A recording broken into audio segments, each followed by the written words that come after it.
Introduce Mr. Pitchai. Thank you so much for being patient and waiting for us.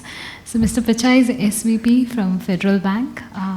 He's here to discuss more about third-party risk management with us. A little more about Mr. Pitchai is a veteran banker with over 30 years of experience in banking in India and abroad. His expertise spans transactions, banking, corporate banking, digital banking operations, and internal audit. He currently serves as internal auditor for Federal Bank, India, and more from Mr. Pitchai from his own place. Thank you so much. Good afternoon. It's a very interesting topic. It's maybe different from different for different industries, right? I am from a BFSI background, but still will try to cover the generic approaches which companies can look at. And also, we can keep the session a little bit interactive so that, if you want to contribute from your industry, if you want to say something which is specific to your particular industry, we can discuss that also. So I want to start with this quote, which is, I thought, it's more relevant for the subject which we are talking today.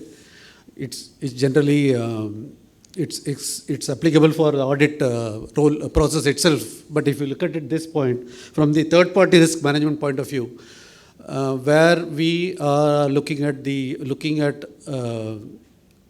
influencing the activities of a third party who is not relevant to the company, who is outside. So people don't do what you expect, but what you inspect. So we have to ensure that the third parties whom we are engaging with, they ensure that they do what we want them to do. So I thought, so as I mentioned earlier, the need for third parties can be different for different industries. So the third parties can be called in different terms. People can call them as vendors. People can call them as outsourced agencies. People can call them as partners, contractors in some industries. So there are various terms which are related to third parties. So if you look at what is the need of a third party for any organization, so that is very important to understand. Can we run our companies or organizations without any tie-ups with third parties? Not possible, right? Whether it is a manufacturing industry or any other industry, even for industries like banks like us, we need third parties mainly for these benefits. So if you look at what all the reasons which can influence why do we need a third party to be involved in a business process, access to specialized expertise. There may be some processes where the specialization may not be available within the organization, where we need the help of an expert, maybe from the process side or from the technology side. So we need those type of agencies whose help is required for us to ensure that we provide the customer service. We use them for our business development. So that is, from that point of view, that is one of the major reason why we need the involvement of third party. Second point is from the cost savings point of view. There are a lot of processes which may not require our own internal resources to be engaged, or the company to invest in certain area, where we can use a third party who is specialized and who has the scale of operations, who can give us a cost benefit. So if we can engage with those third parties, that will help us to reduce our cost also. The third one is the stakeholder expectations. There are various stakeholders for any organization other than the internal management, the board of directors, the shareholders. Customers are the main stakeholders in any process. So if we have to offer our product, has to be excellent. Product excellence should be there. We may require help of a third party who can actually help us in improving our own productivity, in our own product quality. So that will help. So from the stakeholders' point of view also, engaging with a third party is very essential. The fourth point is on what is the core business function of any organization. So if there is an activity which is not a core activity of a company or organization, where it can be handled better by another third party. Why can't we engage a third party and give that process to the third party so that we can focus on the core activity of the company and then generate the benefits out of it? So that is one of the reasons which will also influence on why we need a third party. The last one is the scaling of operations.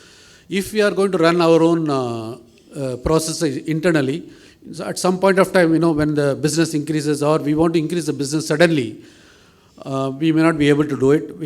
Increasing the scale or even decreasing the scale may not be possible if we handle it internally. So if we have a third party who can actually help us, for example, I can give a few examples, like, if you have a partner for a cloud technology, so where you want to, the data which you are handling is going to increase suddenly because our business is growing. So internally, if you have to increase it, it involves cost, it involves time. Scaling up, or in some areas, if you want to scale down also, it will be difficult if you do it internally. But if you use an external party, we may be able to handle it much better. So I felt, these are the 5 points which we can consider why we need the use of third party in any business. We can call it in different names. As I mentioned earlier, we can call them as a vendor or outsource agency or a contractor or a partner. In many cases, nowadays we use the term partner also, because there are some agencies who are involved in a strategic way with the business. So when we look at third-party risk management, first we'll have to understand the risks also involved in engaging a third party. We have seen why do we need a third party. Now we'll look at what are the risks which are involved in managing the third party. So when we look at, I've used the word outsourcing. Don't link it to only outsourcing. It's applicable for any third party vendors. So first point is the management risk. So what is the challenge which is involved in engaging with the third party is whether we have identified the right process for handing it over to a third party or engaging with the third party, or the second one is that whether we have selected the right third party. So identification of the process as well as identification of the third party is very, very important.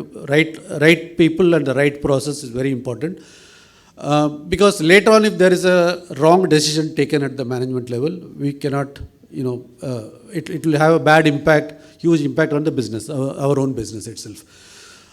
Selection of the right process and the selection of the right vendor itself is not the only important points. Later on, how do we analyze and implement the process, as well as how do we monitor the performance of the third parties on an ongoing basis? That is also very crucial from the risk management point of view. So management risk is very important from that point of view. Second one is the operational risk. So once we outsource or once we hand over a particular process to a third party, there can be multiple issues which can come up, right? There can be a failure on the part of the third party. There can be a data breach, or there can be a cyber attack. So especially in case of regulated organizations like financial institutions, the regulators are also expecting the third parties to follow the same level of standards which we follow, which they expect us to follow. So it's very crucial from that point of view. From the operational point of view, it may result in business loss if there is any issue. It can also result in regulatory non-compliance. So that is very crucial. Financial risk is the area, if there is a financial collapse on the part of the third party, it can have a huge impact on the company itself. So the proper due diligence when we select the third party is very important at this point of time. Whether the third party will be able to sustain and then support us in a long period of time. So that is very important. The second one is the counterparty risk. There can be the operational failures, or if there is any standards which they follow which are not in conformity with the standards which we expect. So that will have a huge impact on our business. It will have an impact on our customer service. So that is very crucial. The next one is the compliance risk. As I mentioned to you earlier, whether the third parties are also expected to follow the same compliance standards, regulatory standards, which a company is expected to maintain. So if there is any lack or if there is any failure on the part of third party, it will have a serious impact on the company itself, and it will have its own issues related to this. Legal risk is another one where if there is a failure on the part of the third party, if there is a copyright failure, IPR failure, or if there is any standards which are breached, that can have an impact on the company itself, because if any failure on the legal side from the third party also, the organization is also responsible. There can be a suit filed by any outsider on the company because of the failure of a third party. So that is very crucial. Contractual risk is one thing which is a complicated subject. When we enter into an agreement with a third party, we have to ensure that we protect the interest of the company. So not only from the audit point of view, whether we have the right to audit at any point of time, what are the standards which they are supposed to follow, what are the SLAs which we agree, and how do we monitor them on a regular basis. Other than that, it gets complicated when there are fourth parties, fifth parties involved in the whole process. When the third party is also outsourcing the process to multiple agencies, then this complication gets high. So we have to look at that as a major point when we decide on the contract with the third party, and that's a huge risk for us.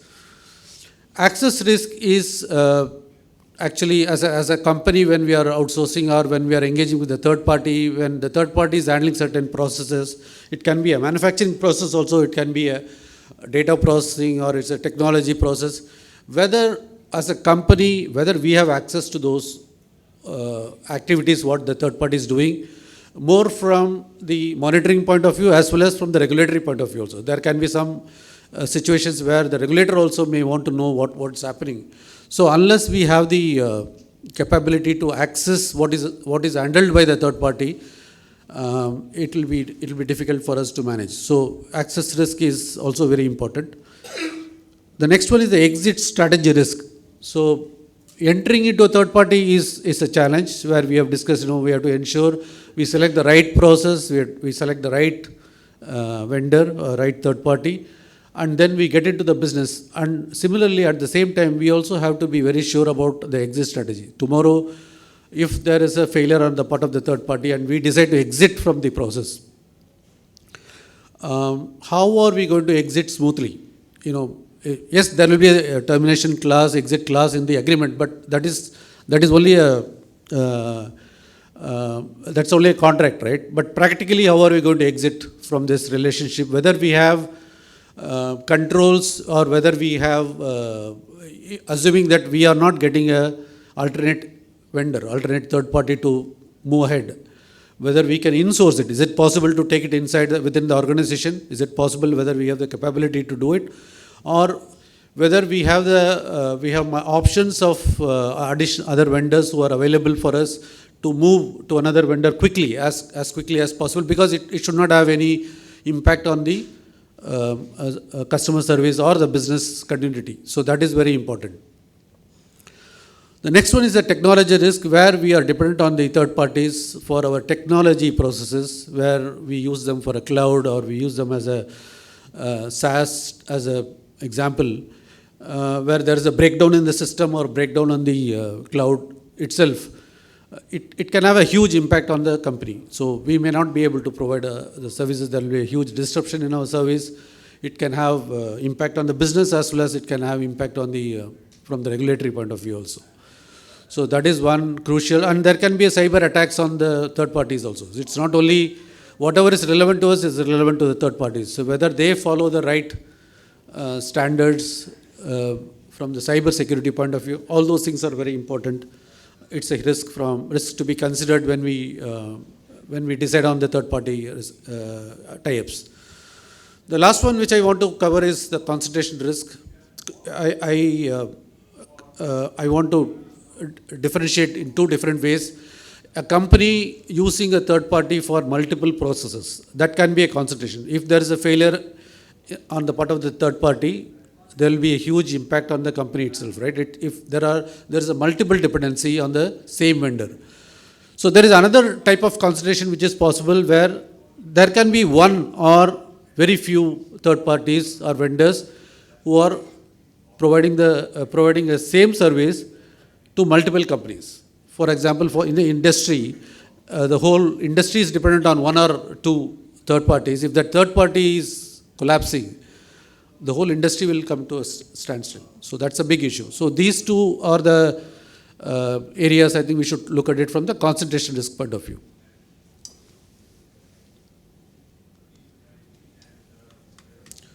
So we have looked at why do we need third parties. We have looked at what are the risks we should consider when we decide our third party risk management, right?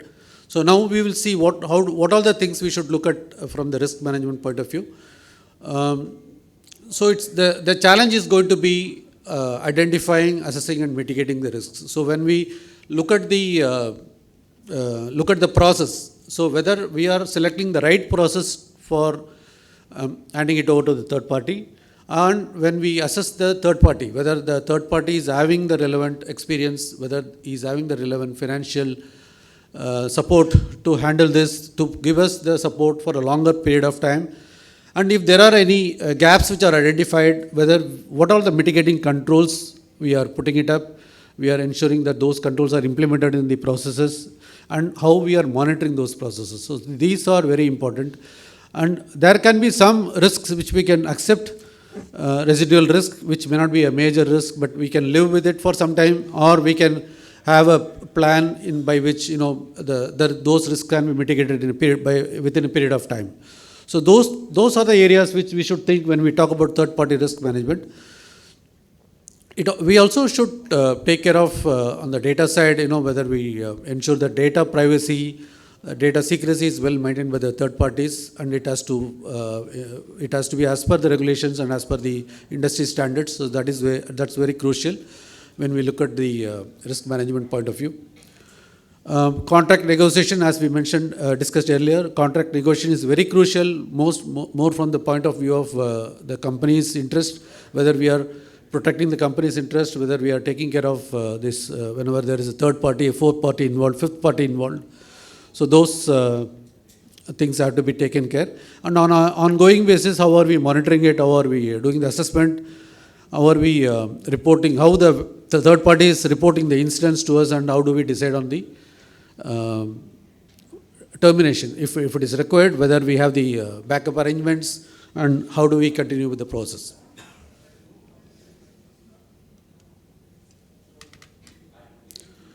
So as an organization, when we decide, how are we going to implement a third party risk management process within the organization, I feel, we can follow these 4 approaches. We have to identify what are the risks which are involved, and we'll design the processes, or design the controls, how do we implement them, and then how do we operationalize them. We'll go into detail on each one of them. So on the identification process, what we have to do is, what is the criticality of the third party? So that can be decided only when we decide on, only we identify the risks which are involved in the particular process which we are handing it over to the third party. So both the process as well as the third party relevant risks, which will help us to identify the criticality of the third party itself.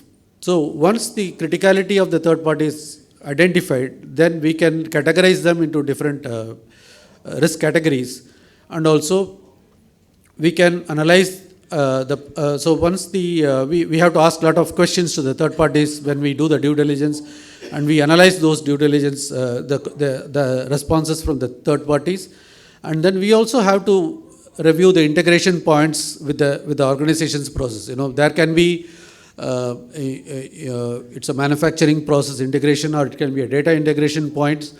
What are the areas where it is moving away from the company to the third party and it is coming back into the company? So, and where the standards are maintained. So those areas we'll have to look at it. So at the end of this approach, what is the outcome of this approach? We will come out with the risk categorization of third parties, which will actually decide the monitoring strategy, what strategy we are going to adopt for the particular vendor. And it will also help us to identify the risk and also the mitigating controls for each of the risk which we will implement. Any questions on this?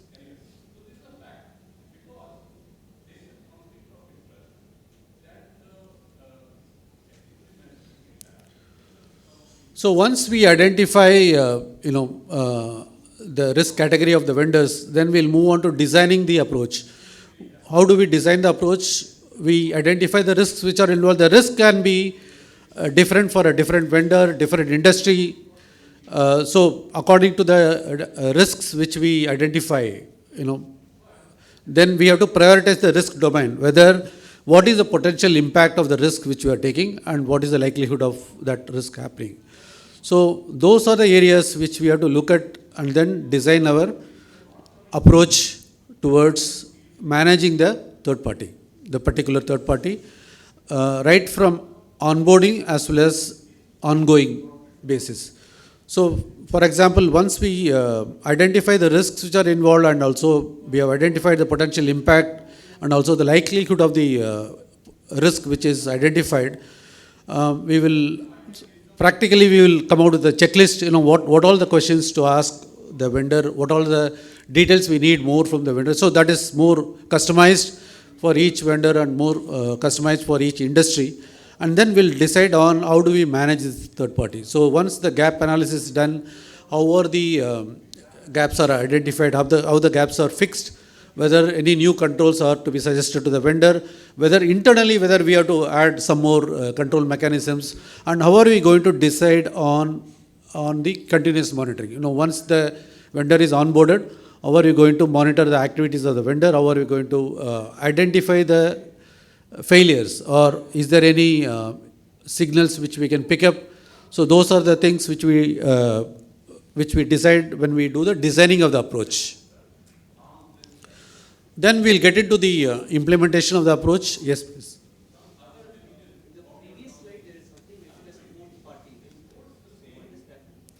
So if the third party is outsourcing further to subcontract, yeah. So nowadays, I think that is a very crucial thing, right? In many of the areas, we may not know also there is a fourth party or fifth party involved. I think it is applicable for all the industries, right? If we don't know that, we have a risk. I can give you one example from my own experience. We have a vendor where we are using the SaaS model, right? He is offering us a software on a cloud basis, and we are directly dealing with that particular vendor. But the software is not owned by that particular vendor. He is actually taken a license from another vendor and he is offering it. And his customer front end is on one cloud and back end is on another cloud. So if you look at the complexity, we will never know. So we are only dealing with this vendor, but he is having a software vendor behind him and he is having a cloud vendor behind him, two cloud vendors. So if you look at it, it gets complicated when multiple entities are involved. So once we design the approach, then we get into the implementation part. We conduct the due diligence. The due diligence should ensure that we cover all the risks which we have identified: high risk, medium risk, low risk. All those things are identified. Gap analysis is done, and we recommend controls. If there are issues which are identified which is not addressed by the vendor currently, we have to ensure that those controls are implemented, changes are made. And we also have to be part of the negotiation of the contract terms. As we mentioned, when the contract is signed with the vendor, the risk of the organization has to be ensured that it's all taken care. And also this fourth, fifth party which we discussed, those things, whether first of all, we should know who are all the parties involved, and we should know that we should have the right to cover those processes also. So we should, as an auditor, I think we should also know we have the right to audit the third party as well as the other parties involved.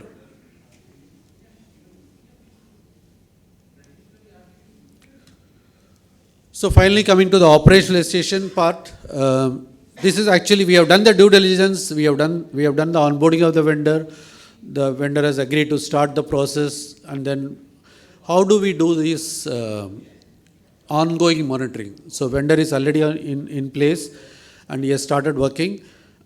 So different organizations have different strategies. How do we do ongoing? Whether you do a once in a year type of review, or can you do a periodic review based on the risk profile of the vendor? Whether we can review the risk rating on a regular basis, based on the data, based on the failures, based on various items. So we have to ensure that we take care of the overall control effectiveness on an ongoing basis. And there should be some periodic risk indicators identified before we start the process. So we look at those periodic risk indicators and see whether there are any issues identified, whether we have to relook at where to do any assessment again. So that is very important from the risk management point of view. Identification, monitoring of early warning signals. As we mentioned, right, risk indicators can be predefined. We can define, maybe sometimes it may be known to the vendor also, it may not be known to the vendors. Internally, we can have some risk indicators which can be analyzed based on the data which is available. But I think the early warning signals is very important from the audit point of view, whether there are any early warning signals which are coming out outside the risk indicators. So for example, whether there is a staff turnover at the vendor side, or whether there can be a negative news about the vendor in the public domain, where there can be a ownership change in the vendor, whether it has happened. So those things, I think from the audit point of view, we should look at it, risk management point of view, whether those changes or those information can help us to review our risk which we are taking on the particular vendor. So that is very important, very important point. And we have to ensure that business continuity is maintained. So when we do this periodic review, so as I mentioned, when we do the prioritization, we also prioritize the vendors, right? High risk vendor, critical risk, low risk, medium risk. And that can change over a period of time. So it can also change in one more type of situation. When the organization has onboarded a particular vendor for a particular service, the vendor risk may be a particular type. So later on, we would have added additional processes to the same vendor, or maybe within the organization, maybe another unit has outsourced something to the same vendor, which may increase the risk rating of the particular vendor. So it may not have a direct impact on the process, but on an overall basis from the organization's point of view, there can be a impact. So that is where this dynamic risk assessment is very important, and we have to ensure that we do it and then manage that risk.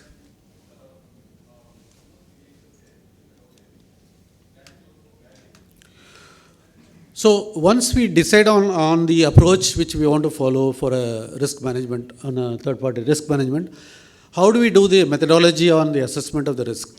So ideally, most of the organizations risk rate the vendors like critical, high, medium, low. And once we decide on the criticality of the vendors, this again depends on the process which is outsourced, process which is handled, and the type of vendor which is onboarded, right?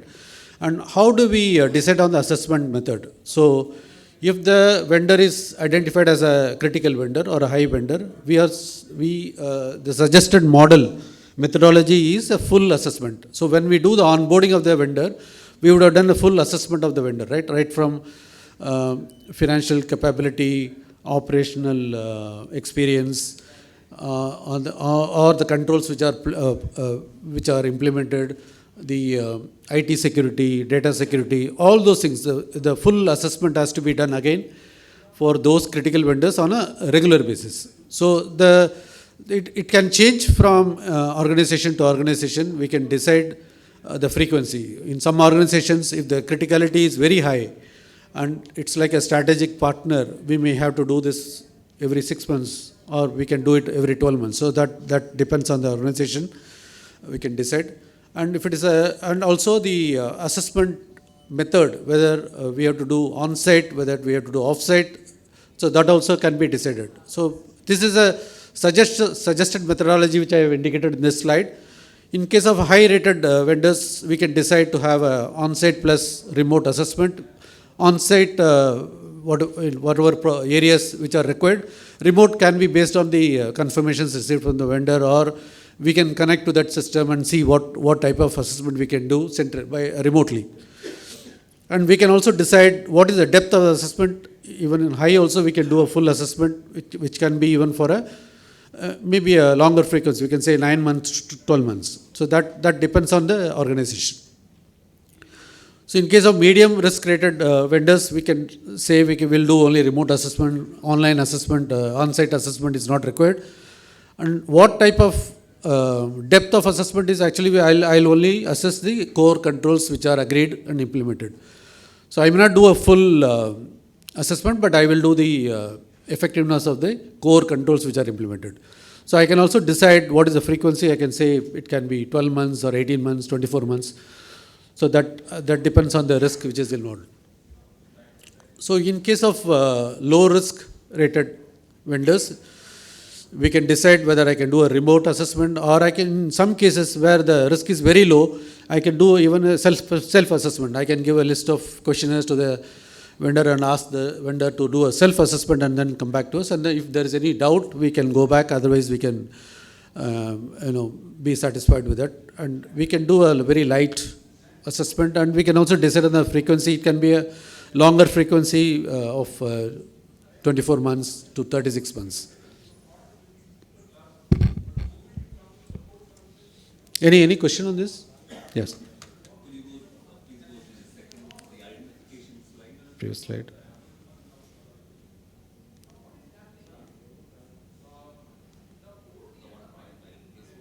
This one? Yeah. So you've given the 5 categories of risk on the right side. Yeah. So is that sort of exhaustive? It can be more than this. I've just given a samples one. Because the risk also may be different for the different process and the different vendor which we are using, right? So if it is IT risk, you may look at it, IT or data which is getting outsourced. So you may look at cyber security, you may look at data related risks which are involved. If it is a strategic alliance with somebody, so you may look at financial risk and other areas. So it can differ for different processes.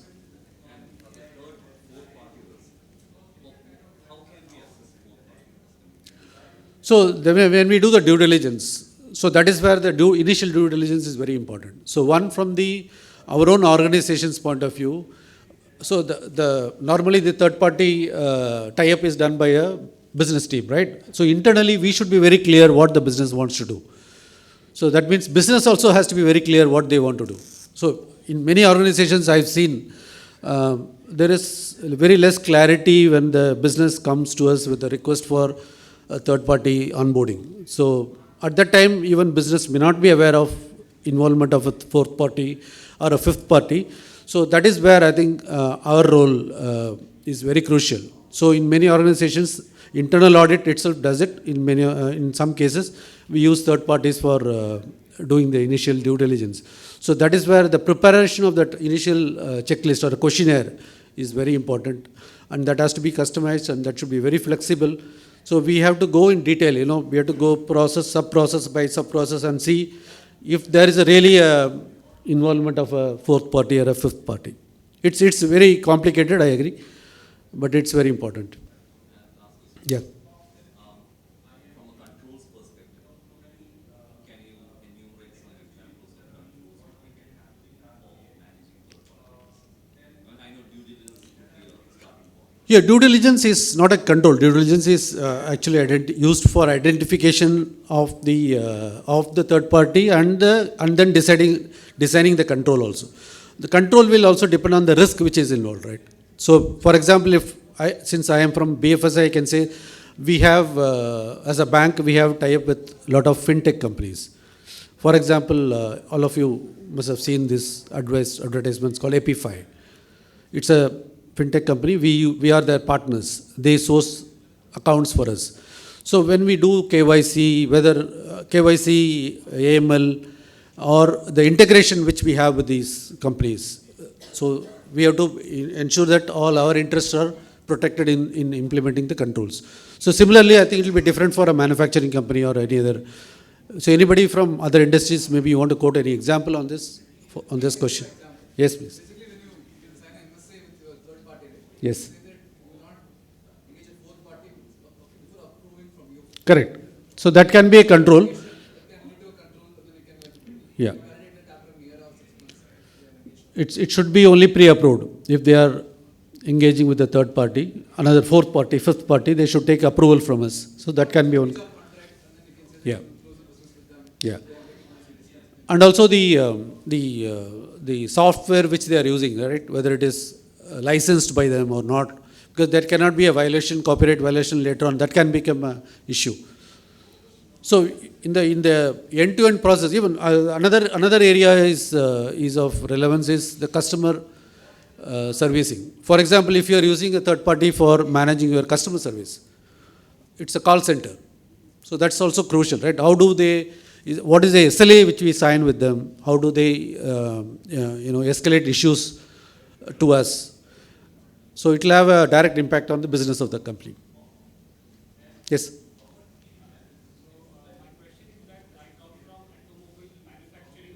Yeah.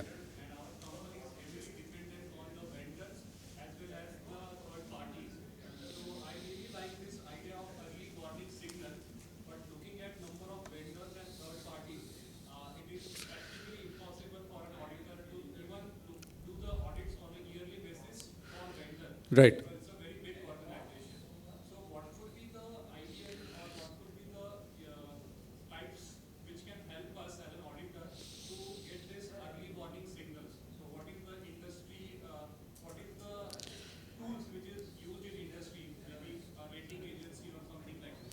So there are different ways we can do it. So since you said it's a very small type vendors,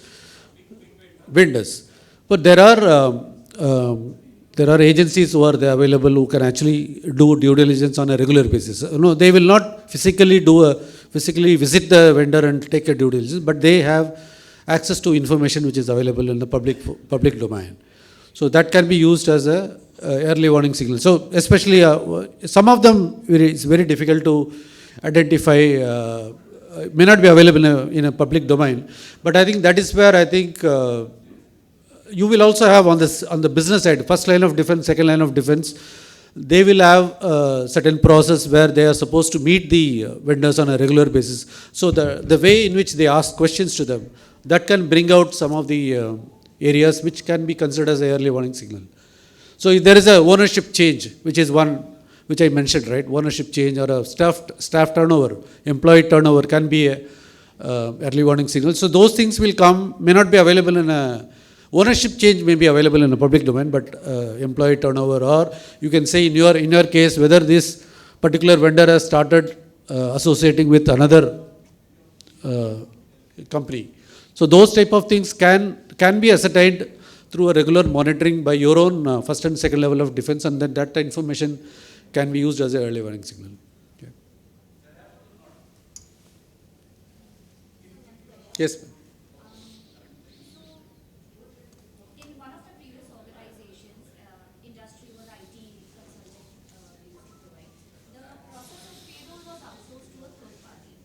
Now they had SLAs defined with that third party, but what was missing was responsibility matrix defined. So the split of responsibility was not clearly defined, leading to some very basic control lapses.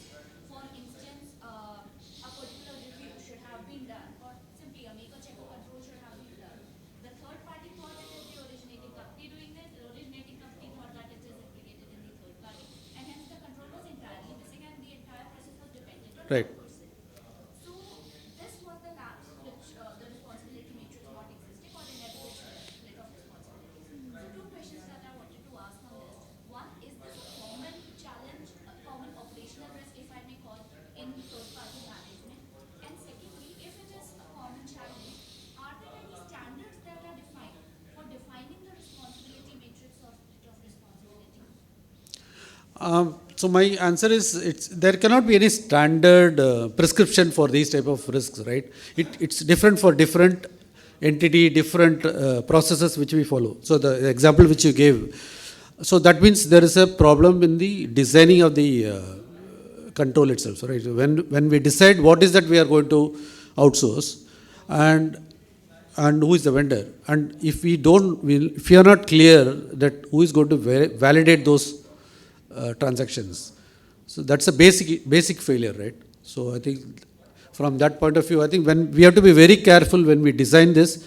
So that is where the initial discussion between the business and the risk team and the audit team is very relevant. So what we normally do is we ask the business to make a presentation to us before, when they come for a request for a third party tie-up. So we ask them to tell us, explain the process, and also indicate what all the risks they feel are there in the processes. It may not be comprehensive, but at least whatever they know. So I'm still telling you based on my experience. At that time, even the business may not be very clear about the process, or may not be very clear about the risk which you are taking. So that is where our role and the auditor role, and as well as the risk management. I don't know, in many of the companies still I think risk management and audit are combined, right? So Okay, no standards per se, yeah. but it depends on the control environment of the organization itself. But as a Kalyan, do you want to add anything on this? Any standards on the?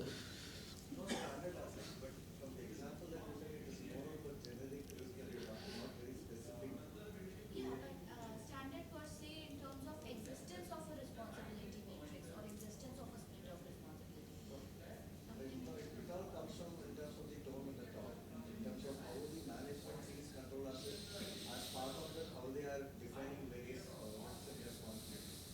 As rightly mentioned in terms of what are the different terms defined within SLA, then stop there. From adding to that, how management is monitoring various SLAs. Now, here SLA is defined, but internal monitoring from the management or from the vendor point of view is continuous. No, I think here the SLA definition itself is wrong. So who is going to be the checker is not defined.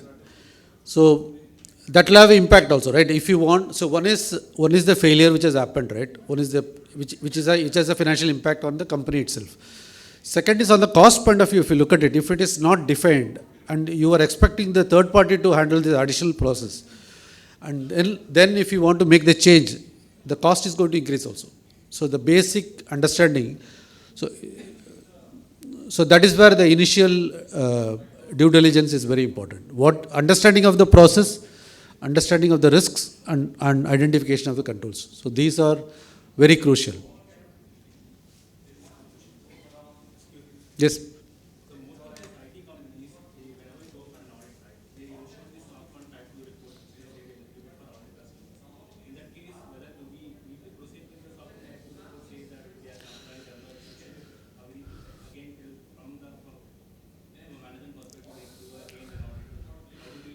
So that's a challenge. I really agree with you, especially when we get into this cloud type of things. So I'm saying my database is in Azure. I'm in Oracle Cloud, so I cannot allow you to do your own audit. So I'll give you the certification what is provided by them to you. So you take a call. So I think that is where I think we have to take a call at the time of deciding the third party and the process itself, whether we are satisfied with the certification what is provided by the vendor, whether we have to do any additional due diligence, and that has to be understood and agreed by the third party also. In many cases, as you mentioned, we have seen also in many cases the third party may not cooperate also.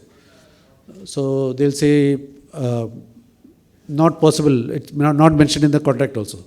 So that is difficult. I think that is where I think we have to be very careful when we agree on the contract conditions. I think software report is widely misunderstood also, because once we read the report, there's a specific section which talks about complementary user entity control, which the management has to adhere for the overall control effectiveness to each place. But generally we say if the soft report is available, we take it for granted that the control requirement is intact in the overall activity. But they clearly carve out what is the responsibility of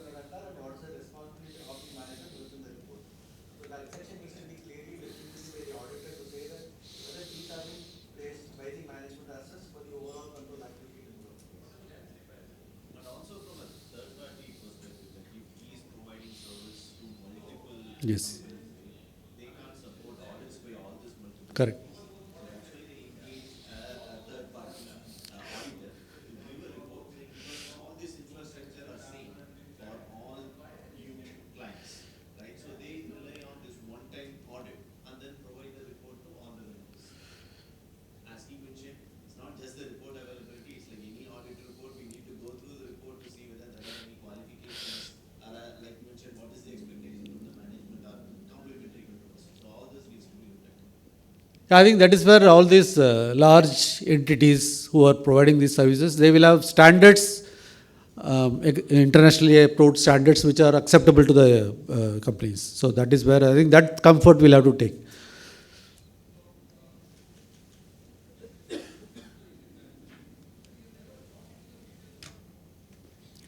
So I've just indicated what type of workflow which we can follow when we do the onboarding of a third party. So initially the request will come from the business department or any other operational department to us. And this is where I explained to you, we should understand what process we are going to outsource and what are the risks which are involved. So, so if there are companies having the risk and compliance department separately, it will come to them for a review, and they will also identify the inherent risks in the service which is being outsourced or the vendor who is onboarded. And then it will come to the audit department for the assessment. So we look at the risks which are identified by both the business as well as by the compliance and risk, and also the criticality of the vendor. And then we decide the assessment criteria. We decide the assessment approach, how we are going to assess that particular third party. And then we send the questionnaire or ask questions to the third party, and the third party will respond to us. And this is the area which I mentioned that it can be, is the responsibility of the internal audit. But in many of the companies, we also use third parties, specialized firms for this purpose. So once the assessment is received from the third party vendor on the questions which we have asked, we analyze it, and we also identify the gaps, and we also recommend controls to be implemented by the third party. We again go back to the third party, you please implement these controls, because these are all, we have to ensure, keep it in mind that any additional controls or any change in the process will also have huge impact on the cost. So the business would have thought that initially the cost is going to be this much, and they would have made the business plan accordingly. But when we make those changes, implement new controls, that will have a huge impact on the cost also. So they also may have to look at whether it is worth pursuing.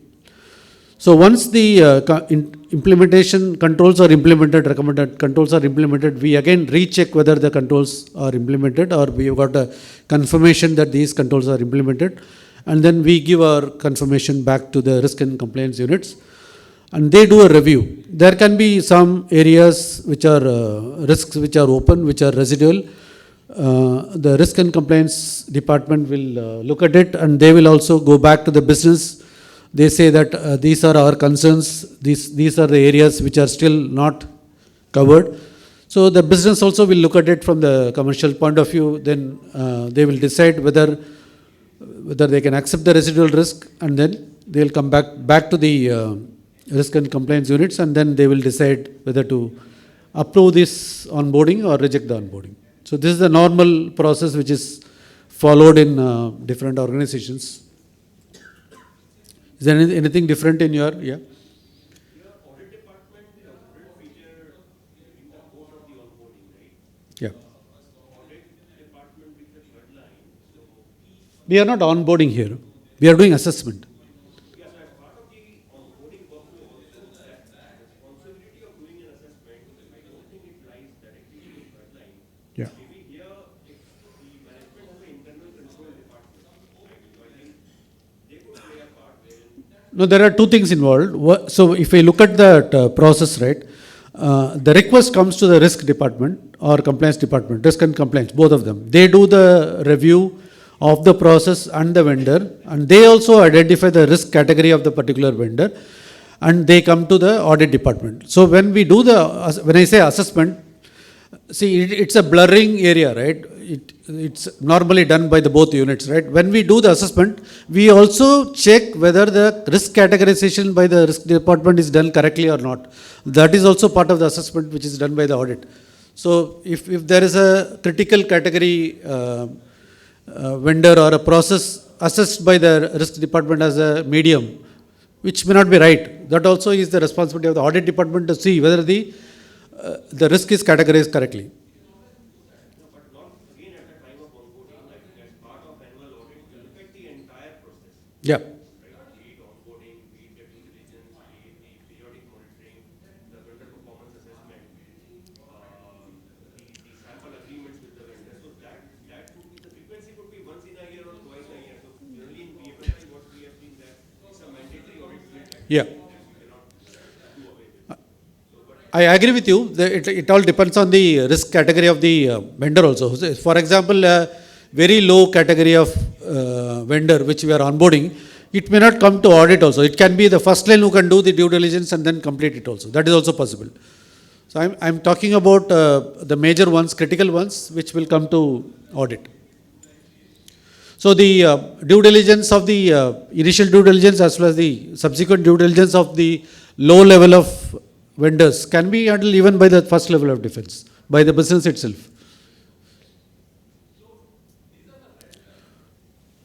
So here it's very important that we ensure that the assessment is verified and also the controls implemented are verified and also the issues are resolved. So the acceptance of residual risk is done by the business and that is reviewed by the risk and compliance units and they decide on the approval or rejection. So this is the initial onboarding workflow. Any other questions on this? Yes.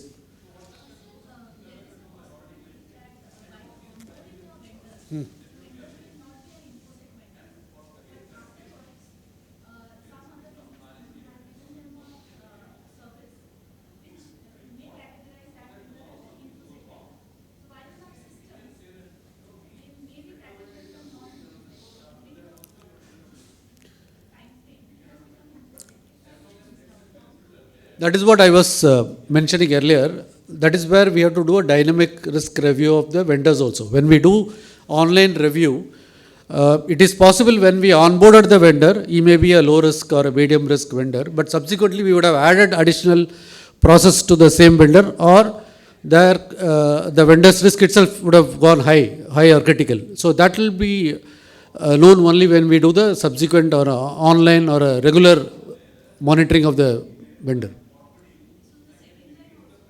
Yes, I agree.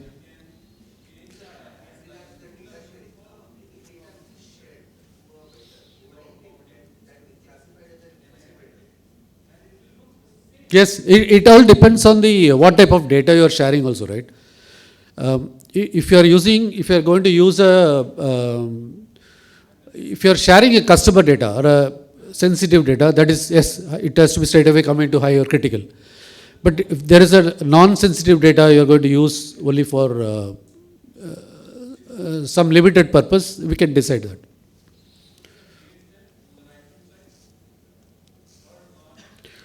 So this workflow will indicate how do we do a periodic due diligence. So here business department is not initiating this process, it's actually risk and compliance, the second line which is supposed to initiate the process. And they monitor it continuously and then they involve the audit department for assessment and we again assess it whether what we discussed, right, online, on-site, off-site, we do that and analyze the response and maybe we may identify some more issues or some more areas of additional risks, we may have to recommend for additional controls. Again it will come back to risk and compliance for review. And again the same process. So this is where I think our question will come. When we do this periodic due diligence, if there can be a possibility that the risk rating of the vendor can increase from a medium, low to a high or critical. Yeah.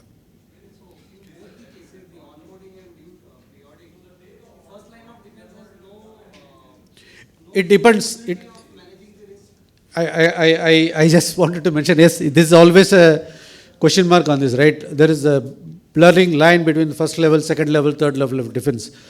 As I mentioned to you, if there is a low level of, in some organizations, definitely if there is a low level, low risk category vendor, it may not come to even the second line also. The first level itself will do the due diligence, but as a third line, we have to ensure whether they have done it or not. Whether they have done that due diligence, whether they have done a visit, they have done they have taken a self-assessment or a individual assessment of the particular vendor. That as a third line, we will go and verify whether they have done it or not. So I have just given it as a general, this one. This may be applicable for maybe high and critical. And it all depends on the industry by industry. In some companies, I think the second line, third line are the same entity only. Risk management and audit is handled by the same team. Right? Sir, a very basic question in both onboarding and technology Yeah. diligence. When we are talking about the audit department, is it the internal audit or any other? Internal audit. Yeah.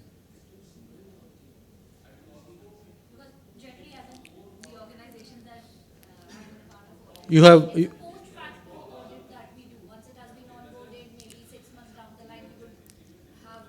no, that is what we saw that, right, in the earlier one slide.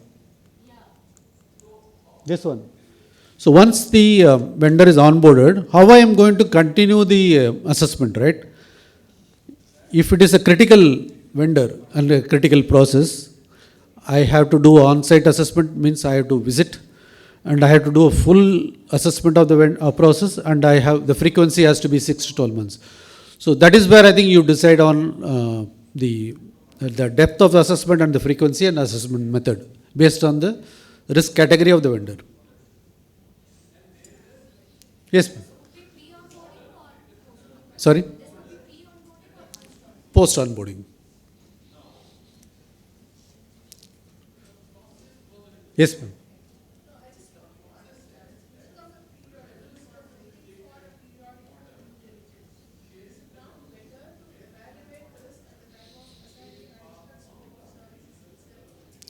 Additional scope of service. Yeah, I agree with you. When we add another service to be handed over to we also have to do due diligence. That is where the other point which we discussed, the low or medium category vendor can become a high and critical vendor. Not only this, this is a fixed frequency assessment. But I'm saying we discussed about the dynamic risk category, right? Dynamic risk assessment also, right? Based on information, the early warning signals, those also can influence the risk category of the vendor. Yes.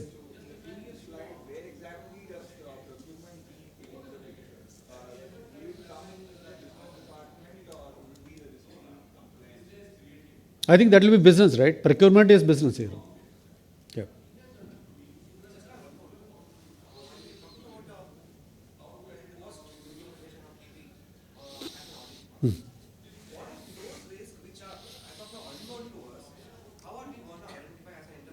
Hmm. For example, that we have done all due diligence and nothing has come up as of now.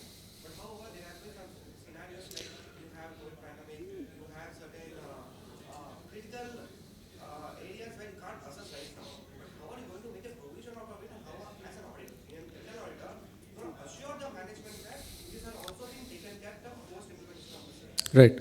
So when we discuss about the approaches which we decide, right, how I am going to monitor this, we have also identified the risk indicators which we will look at it on a regular basis. So it can come from the data which is being processed, or the processes which are handled by the third party itself. So if there are any deficiencies in the in the services provided, or in the processes which are handled, or in the data, which is the example which she mentioned, right? It can be a failure identified based on the available data within the company. That can be one risk indicator. The other one's early warning signal, which we talked about, right? So these things will have to be considered when we do this. So exactly what you say is that you are saying we may not be able to identify the risks, additional risks, unknown risk. Yeah, yeah.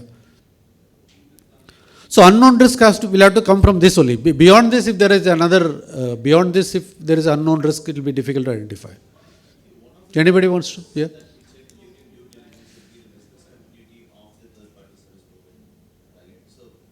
business continuity is same whether it's for our entity or it's for the third party service provider. So we need to see how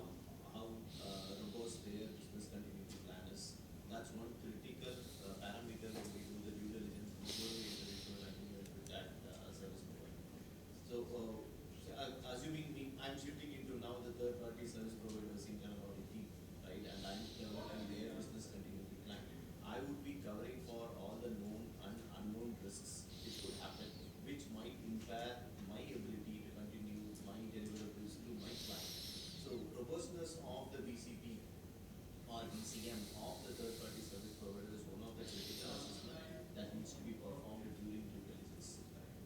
Yeah, and also like as he mentioned, like when we do the periodic assessment, if any event has happened, like now COVID, pre-COVID, the what to say, probability that you have assigned to a pandemic might be lesser, and post-COVID it should be a bit more higher. In which case, we need to see a change in the strategy of the third-party service provider to see whether the business has increased or they have given a greater importance to pandemic sort of a situation. See, unknown is always unknown, right? You need to see how quickly they react, and that's what key indicators for the business, like how this particular third-party service provider shows his resilience, how he can handle a situation like this. So, to that extent, the organization takes confidence on the ability of the third party.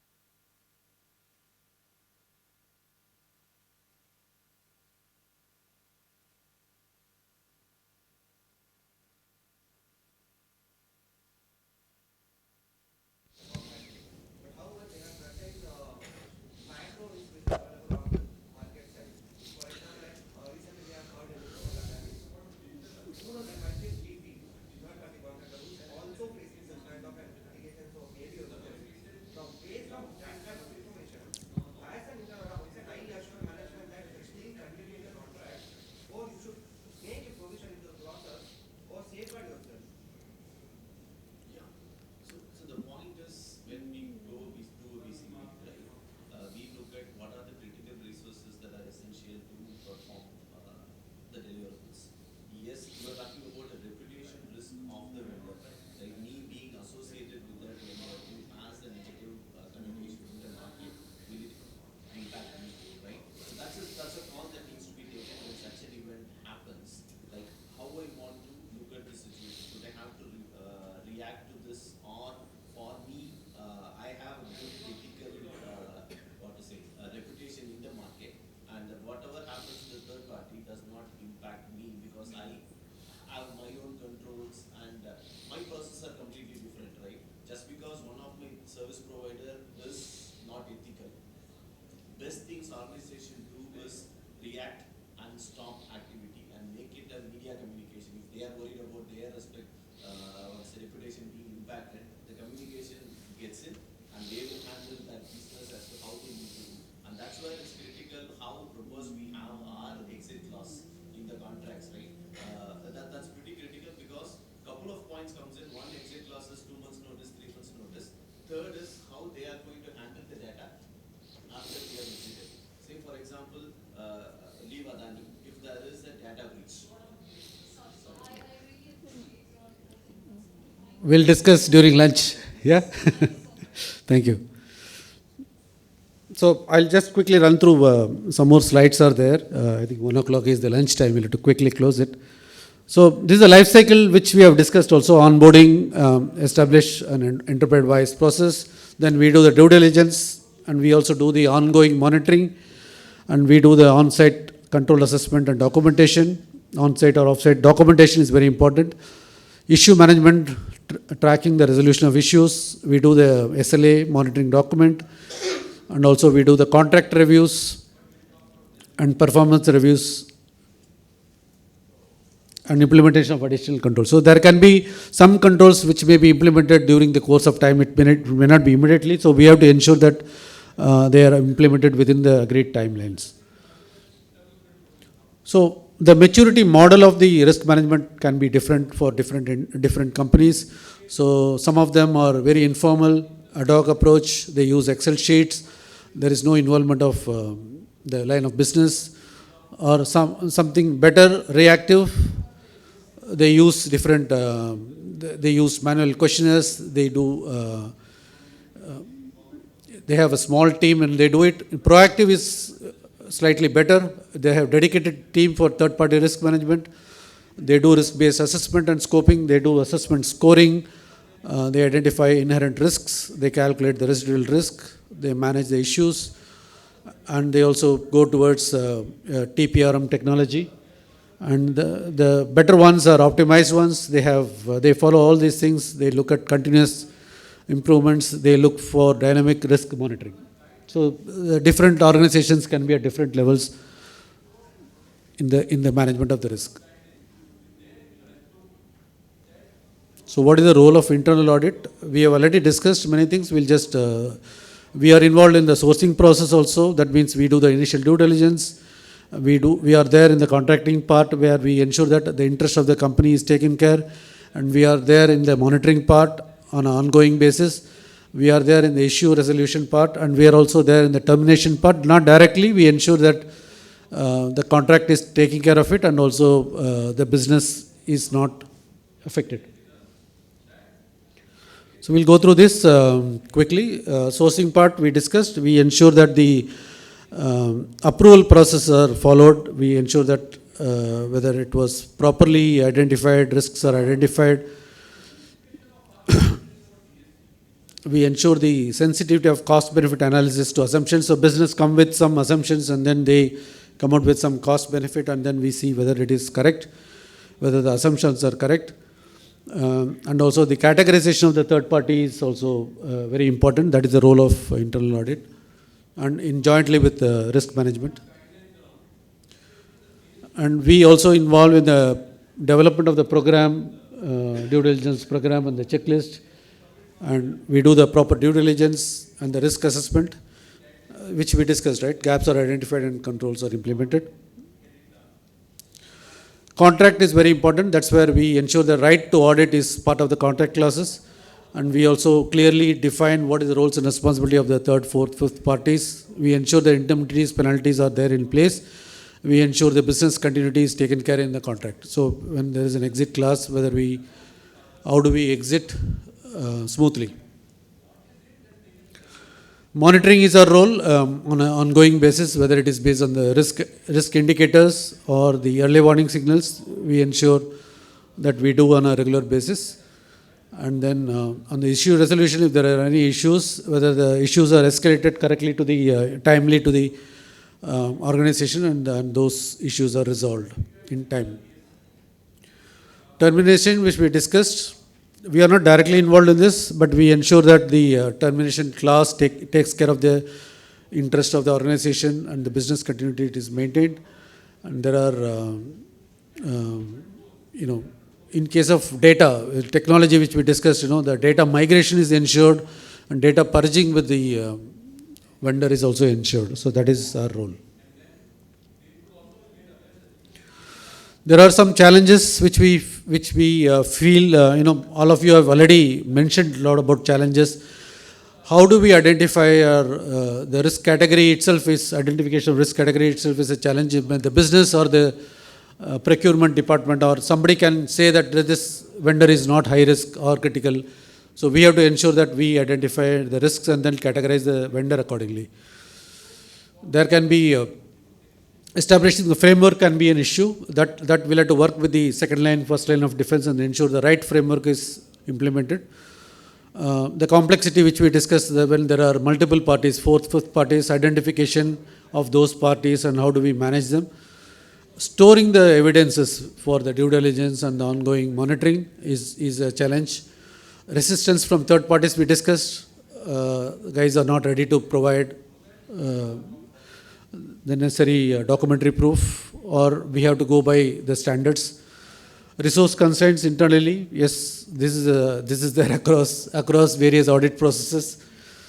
Difficulty in tracing the financial background to third parties. This is also slightly difficult when you don't know who is the promoter, who is behind that particular third party is an issue, especially in a regulated entity. Assessing the capability nowadays, a lot of startups are coming, and then we may not have any track record to ensure that the vendor is having the capability. So that is also a difficulty. Regulatory compliance is another issue which we will have to ensure. And dynamic monitoring, which we discussed. What all the areas which we have discussed, whether how we can identify the unknown risks, that is an issue. The key trends and developments in this area, there's increased regulation. We have to ensure that our third-party risk management takes care of the regulatory compliance. Greater focus on cyber security, which we discussed. Any impact on the third party because of cyber security will have an impact on the organization itself. We are responsible for this. integration with other risk management areas. That is where the first level, second level, third level of defense have to work together to ensure that the risk is managed properly. Use of advanced technology, how do we use artificial intelligence, data analytics in our risk management, which can throw issues if there are any red flags there. And also from the sustainability point of view, if the organization is following, implementing ESG, the expectation will be even the third parties will have to follow the same standards. So that is also one of the area of new development. So I'm through. Any other questions? We can go to the question session.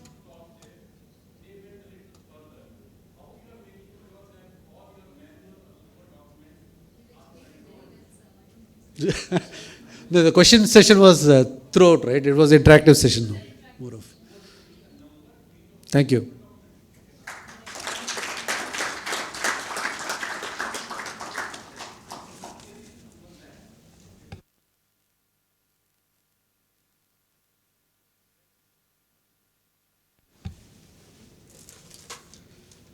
Just a question on how do you link all the risks? Because there's so much moving targets in this. Especially this has become a very hot topic today for banks essentially. How do you manage all that? It's always moving. So that is always, I was just telling them, right, that is where the close coordination and synergy between all the three levels of defense is very important. Because when the business is initiating a request for a tie-up, at that time itself they may not be understanding the risk. Initial due diligence also at that time also it's not very clear. So that is where the synergy between all the three levels of defense, and subsequently once the vendor is onboarded also there can be some unknown areas which are identified later on, and the continuous monitoring is very important. So that is where we have to be flexible and be aware of this. There's always a tussle between business, risk and audits. How do you balance all that? It's very difficult. It's a challenge. So business always say that there is no risk involved. So Especially vendor relationship managed by business. yes. So I would request Ravi again to give a small token of appreciation to Mr. Pitchai.